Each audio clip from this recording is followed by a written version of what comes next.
Retail Podcast, a global conversation hosted by Alex Resvan Viennet.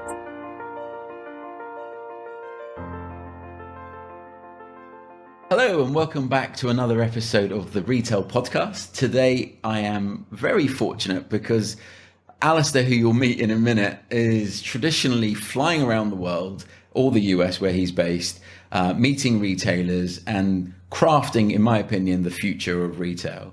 And when I met Alistair and Hero in 2016, I think watching the journey of greatness that they have been on and going from strength to strength, it's just been a pure pleasure. So Alistair's kindly given me some time in his days. Alistair, hello. Hey, Ali. Hey, I can see a beautiful backdrop. Where are you? Oh, I'm in New York today. New York. Okay, fantastic. And the weather is cloudy or sunny? Actually, it's interspersed, a little bit of clouds, but as a pasty Englishman, I need that or I get sunburnt in the summer here. Yeah, and I presume you have just gone through one of the most really tough, horrendous times in terms of from a COVID perspective, specifically in New York. Did that have, I mean, how has that period been for you? How has that whole lockdown period been? Yeah, I mean, look, it's been really interesting. We've all been reading about and listening to a bunch of people's different experiences in the press and across the media. And I kind of break it out into two areas. There's like how it's been personally, and there have definitely been challenges. I think we've all found that spending this much time with ourselves is an interesting and challenging thing. There have been great parts, which I've got to spend loads more time with my family than I've been able to spend in recent years. And having young kids, that's been brilliant and wholesome and something that I wouldn't take back. And then from a work perspective, and I'll stick with me as an individual to start with, what an interesting time to be a business leader, right? It's actually none of the normal rules apply. There is no book. Management school doesn't count. You've literally had to invent it from scratch and build it from the ground up. Yeah. And so I have, put it this way, enjoyed the challenge. And you've got to find your own enjoyment, but it was definitely a challenge regardless. And then from a business perspective, we're in a very fortunate position that Hero has really been able to actually be a bit of a saving grace for our partners and a good chunk of the industry, and helping to keep them trading and keep businesses not just afloat, growing. Yeah. And so we've actually managed to put ourselves through years of hard work and when no one was watching, but we've managed to take what was a challenging time for the world and put ourselves in the spotlight. And so actually it's been very rewarding as well, Ali. Fantastic. So I think one thing that I've taken for granted is, like, I know who and what Hero does. The rest of the world obviously know what Hero does and what they're all about. So if you could just maybe take us through, how did you join Hero actually? How did you, where did that come about? Obviously I know Adam, and it'll be great to maybe get Adam being the founder, a brief mention. We won't spend too much on Adam, but in terms of your journey into Hero, and then I'd love your opinion in terms of the growth of Hero, because what I've seen is what I've watched is the growth from a retail perspective, right? From retailers meeting you. I'd love to hear it from your perspective, from the CEO's perspective. So if you could just take us through that'd be great. Yeah. So you mentioned the start of Hero, Ali, and like many good things, great opportunities come from strong partnerships. And Adam and I have been mates since we were kids. We started working together when we were in our late teens, and frankly have built and run a bunch of different businesses. And actually it's true with a lot of the management team at Hero. A lot of them are old colleagues and old teammates of ours. And we've really built the business based on a bunch of expertise, which we're lucky to have in our black books already. But specifically, Adam and I have known each other for a long, long time. And we came together not far off 5 years ago now. And basically came up with the idea for what Hero is today. Right. I never make any bones about it. Adam is by far the smartest of the operation. I just help to make things happen. But yeah, look, what it is, we set out on a journey coming on 5 years ago now to connect up the best possible experience between customers that were shopping a brand online, connect them to experts and salespeople and advisors that worked for that brand, predominantly on the shop floor.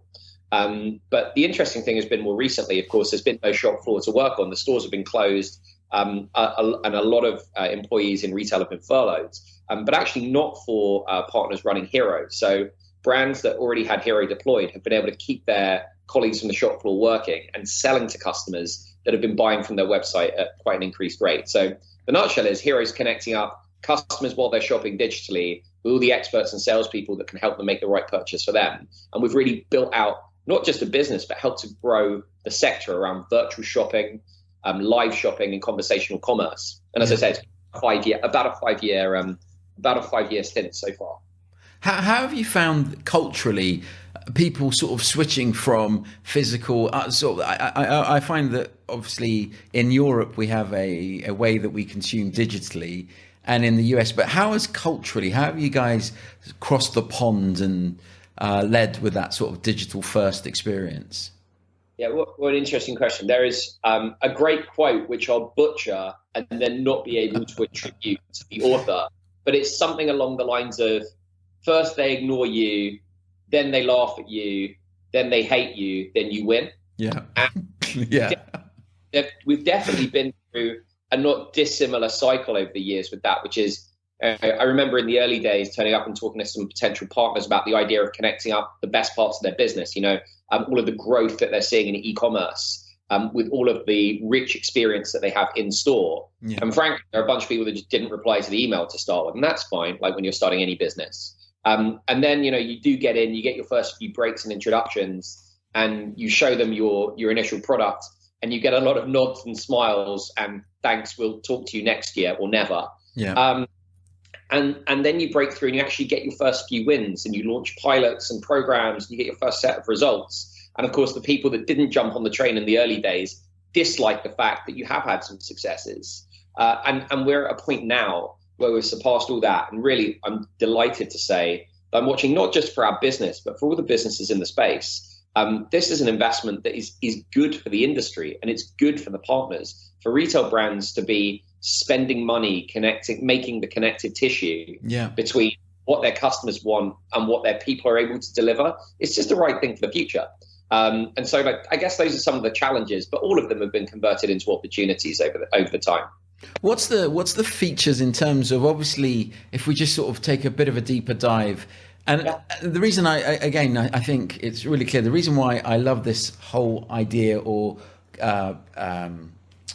this view of connecting in real time users with stores, right? So it just works on so many levels. But what are some of the key elements or features that you found that retailers have loved the most? Because you do have quite a diverse set of retailers using this. Yeah, definitely, Ali. And you mentioned the types of retailers that they use it. It really is everything from beauty brands like Deciem or Cosbar or Credo in the US, all the way through to homeware and furniture, the likes of Jonathan Adler, for example, or the likes of Our House, again, in the US. And of course, the luxury guys, which is where everybody goes as kind of the use case first off. So we've been fortunate to work with LVMH and Richemont and a number of other brands in luxury from day one. And then through to places where you wouldn't necessarily expect, like telcos, like supermarkets, actually even auction houses. It's really anywhere where the customer experience during the sales process really matters. So stack it high, sell it cheap, not the right place for that. It's wherever you want to build ongoing relationships, have like a in-depth conversation with the customer. And so when you talk about the feature sets, Ali, two main areas that we've seen play out as really powerful, in particular during lockdown. Number one is video. So the power of being able to see the actual product like there in front of you. And you think about the disparity in the US when some states were closed, other states were open. So being able to through to a state with stores that did have colleagues in, that did have products in front of them, great. And number two is there were some partners that were able to safely put a small number of associates in their stores, but keep the front door to customers closed and sell virtually from the store. So customers are basically live streaming into the store environment. There are a sales associate or two able to take photos and videos and connect in real time and show the actual product. And it was things you take like furniture and homeware, for example. It was things like people saying, is the table, is it solid?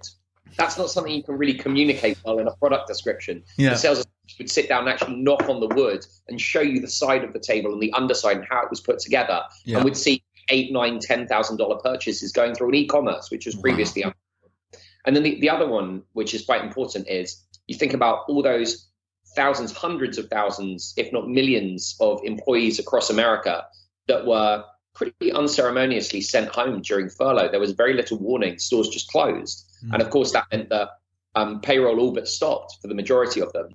But using Hero, we were able to connect up the retailer's e-commerce product feed, so that the associate could use our technology to basically search the entire directory of online products, connect with customers that are on the website, and use the directory to make recommendations in real time. So even though they were sat in their bedroom or home office or living room or whatever, they were able to still sell every product that was still available in the warehouse.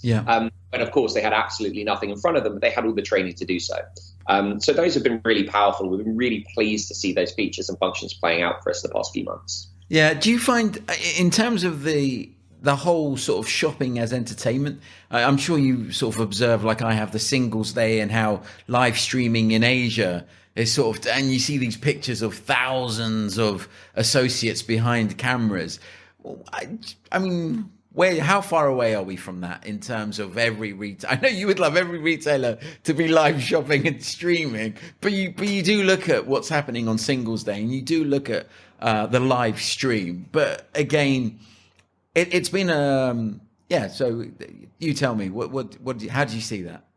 Yeah, 100%. So let's just talk about that in real terms, right? I'm playing back experiences very quickly in my head, thinking about the best way to give examples of this. So it's already happening, and no customer has waited for the retailer, and I'll explain to you what I mean. And in my personal network, out of my friends and family, over the past 3 months during lockdown, friends have got married, got engaged, and got married. I have had questions on my opinion around whether my close buddy from school should buy this engagement ring or that engagement ring. The retailer has not been part of that conversation at all, but he's sending me pictures and videos all over WhatsApp, right? All over WhatsApp. Like, hey, what do you think of this? What do you think of that? He's literally going to the website of various brands making engagement rings, screenshotting the thing, sending me the email excerpts for who's charging what and how best to negotiate the right price. And is it more important around cut or clarity or carrots? And he's sending it to me and a bunch of the other guys that were all on the bachelor party with him, that will all be on the bachelor party with him. Saying, guys, what do we think? What do we think the right ring is for all of those of you that have been married already? Another one, a good buddy of mine had a kid and moved house during lockdown, and sending me pictures of his empty living room, saying, what do I do? Should the TV go here? What do you reckon to an L-shaped couch? My wife's talking about putting the dining table in, and we've all been giving our opinions and helping out and taking photos of our spaces, all that kind of stuff. And it happens again and again and again. I'm probably showing my age. All my buddies are growing up, getting married, moving house. If I take it back down to the siblings, younger brother, younger sister in their 20s.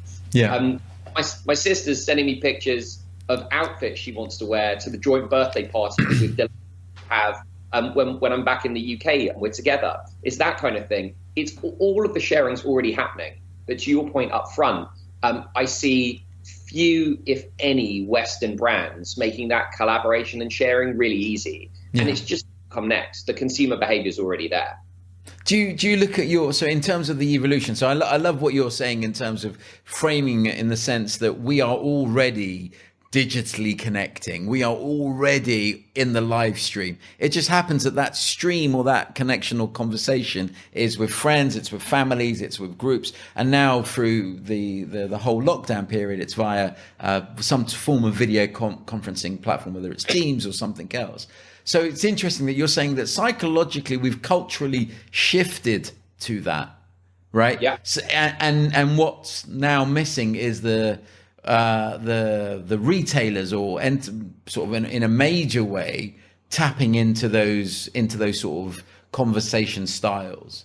Do you have a view on, just out of interest, do you have a view on bots then, in terms of, how a lot of people, about 2 years ago, I think every time I used to talk about hero and conversational shopping, they'd be like, oh, that's the bot thing. And I'd be like, no, that's not the conversational shopping.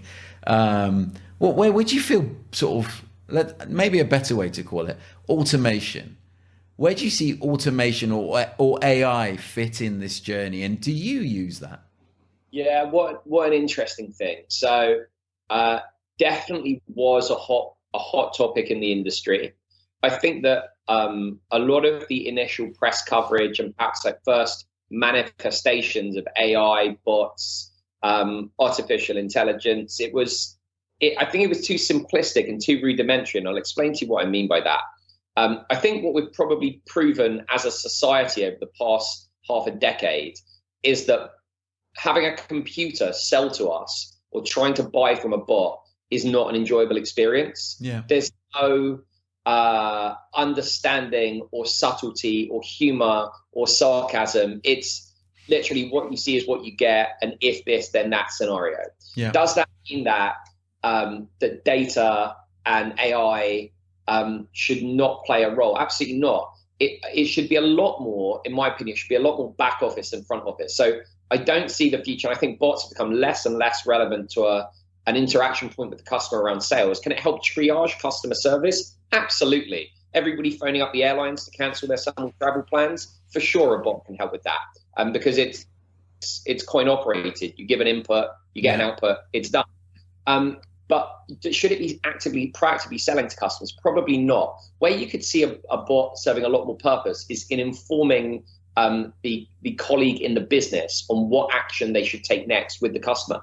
Let's stick with the travel example. Yeah. So you phone up British Airways, Ali, and you cancel your summer flights that you've got because of COVID. Yeah. What the bot should do is pull your travel itinerary, have a look at your previous spend with British Airways, and then get one of their sales reps to phone you back to rebook you on a more suitable travel plan when the time's right. Yeah. And inform on the offers and the incentives and the recommendations they should make. So they don't even have to think. They can just be effective relationship managers and salespeople with the customers. Yeah. That makes a lot of sense. But yeah, I see less and less to the point where we don't really even discuss it at all in the boardroom anymore with our partners about should it be a bot interacting with the customer or not.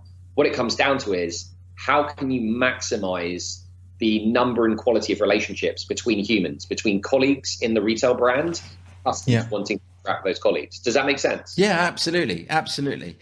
So if you then put Hero in that framework in terms of conversations, obviously live stream was like the first thing that you guys did 5 years ago. And in my mind, again, you led the industry in that sense. As far as I'm caveat that, as far as I'm aware, in the West, maybe if people were doing that, I didn't see it in any significant way. And I remember seeing Adam talk at Shop Talk. I've seen him talk at so many different events when he was the only guy on the stage talking about live commerce and shopping in the live stream. How do you see that maturing? How do you see that growing up, if you like, or do you? I mean, obviously, I know that you said that it still hasn't gone wide in terms of you've got people, early adopters, right? They're coming on, they're understanding the value of it, and they're doing it. But how do you see that growth?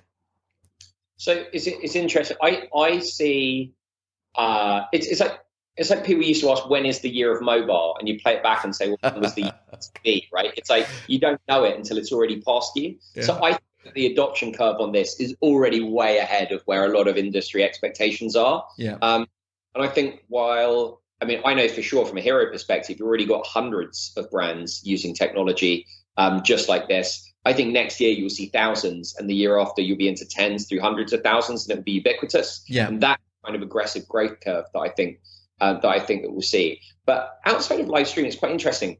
Like or the way we view live streaming, it's not an end result, and that's not how the industry should see it. It's not like we should get every retail brand to live stream, and then that's a silver bullet, and all problems will be solved. It should actually be used just as a catalyst for more interaction, more relationship building. I'll explain what I mean. Yeah.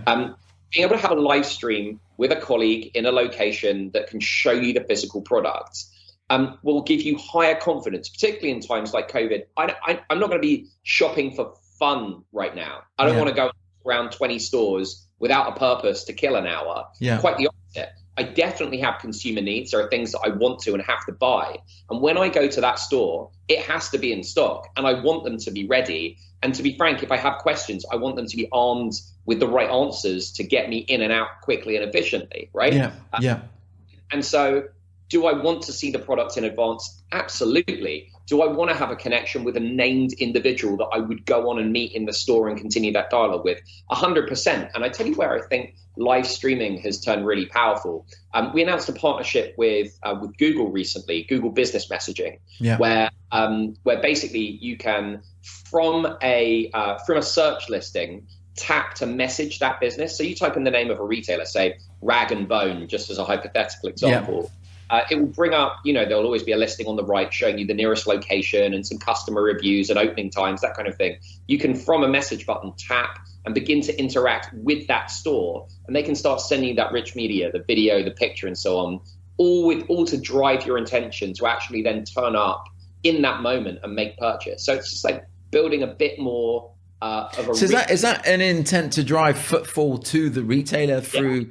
Yeah, absolutely. They're using video and imagery and connection to the store to help increase the conversion between those that search and those that turn up through the shop door.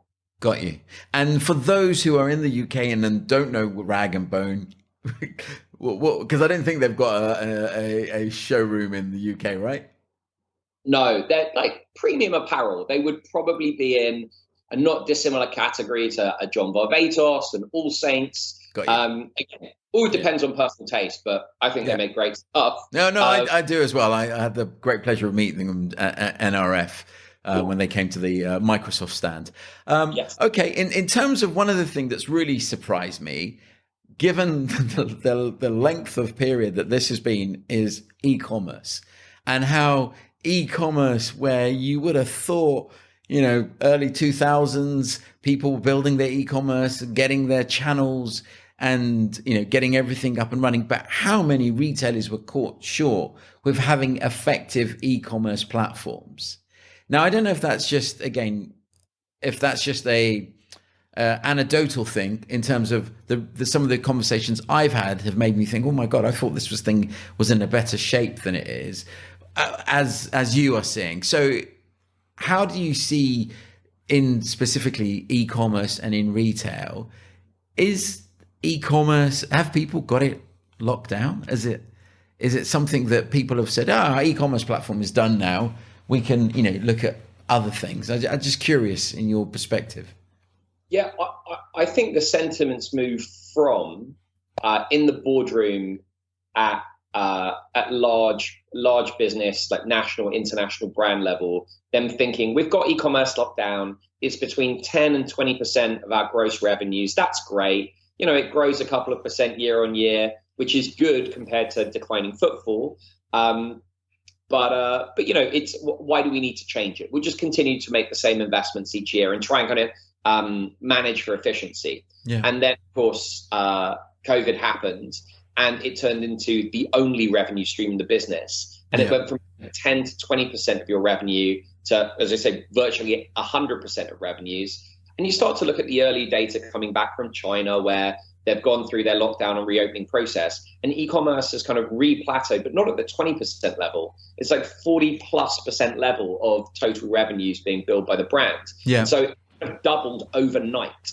And what that's done is caused the shake-up to say, okay, this is now not just a division of what we do, it's probably the major component of what we're going to be doing over the next 3 to 5 years. Yeah. And the shake-up is actually happening now.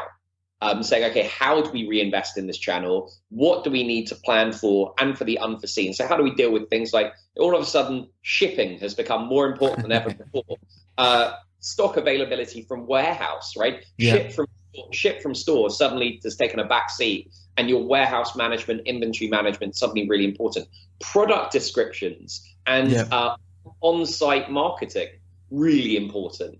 Just quickly on sorry to interrupt you, but just in terms of this again, it's quite interesting you were saying, because what I've noticed again here in the UK, some retailers using the stores as the warehouse during this period where they're fulfilling. Was it the same sort of experience there, or people's? Because I know the setup is different, and culturally, the way that retail happens here is so different from the way that it happens there. But did you see? I just feel that obviously you guys will lend to that ship from store, the store becoming mini warehouses. Yeah, we're definitely seeing order online pickup in store. Yeah, they're becoming very, very, very popular, much more than ever before. The whole curbside pickup piece, really important. Yeah. In fact, there have been a number of our brand partners. Credo Beauty, based out of San Francisco, have got a really nice way of doing things. They've already got the customers' order pre-bagged with a name label on. They can literally hand it to you even when you can't come into the store. They can hand it to you kind of over a counter. If you bought online, if you bought online in advance. You know what? Actually, credit to the industry, which was they had the component parts to adapt for the times that we're in now. They just hadn't necessarily strung them all together. But I've been really impressed with what I've seen, how a lot of the brands have changed and adapted and done as much as they can in a very short time period, and without inflated budgets. Even to the point, there have been a few of the apparel guys running shopping parties over Zoom, that kind of house party. I like ingenuity, and it just lends itself well to this whole trend that we've been a part of from the beginning. So for me, it's less about provider and it's more about intention. And actually, I do give credit to the industry for that. How do you see, just sort of changing gears a second, in terms of looking at from an economical perspective and the retail industry, specifically in the US? How do you, I mean, I know you don't have that crystal ball tucked behind you. Are you going to look into it and tell me your forecast for next year? But it's been really interesting observing this sort of lockdown, not lockdown, and then a second. It feels like some of the states have gone through second waves. But how do you see the next year for retailers? Do you think it's more of the same? It's a V-shaped recovery. People will just go back to being normal. Do you have any views on that? Yeah, so when people talk about V-shaped recovery, I think a lot of people are referring to the stock market. And if you look at how the Nasdaq's performed over the past 90 days, then V-shaped recovery is exactly what's happened. And in fact, I think it's in ruder health now than it was in the high times last year. So fiscally and financially, the US has been through a V-shaped recovery. And the question is whether it can sustain it if there's a second wave, with the election coming up in November. And of course, that will all trickle down to retail and consumer spending and all that good stuff. But the V-shaped recovery is there, and it actually gives me cause for optimism for retail. And I'll tell you why. I believe that there is huge pent-up, we're already seeing it, there is pent-up demand, not for retail or for shopping, but for experience. Everybody's been locked in their apartments in New York for the past 4 months, give take. And everybody wants to do something. We've just opened up restaurants in the city here in Manhattan, not for indoor dining, but for outdoor dining. And everybody's put their table and chairs on the curb, on the street, and some of them in the parking lot that runs from the nearest side of the sidewalk. If you told me that 3 months or 4 months ago, I would have declined the booking and never gone to that restaurant again. Now people are going to these kind of Michelin star places and having a great time because there's no alternative. By the way, it's going to be no different for retail. Those that can be creative, those that can actually be cause and experience led, I think are in a huge upside with the customer. And my final point actually would be fiscally. People say, "Oh, Al, you sound really positive, but what about all of the challenge? We've had all these stores we've had to close, all these employees we've had to furlough." For the independent businesses that I've been talking to with owner operators that are real hustlers, it's been quite interesting. Yes, they've furloughed staff, but of course it's payroll that they haven't had to pay.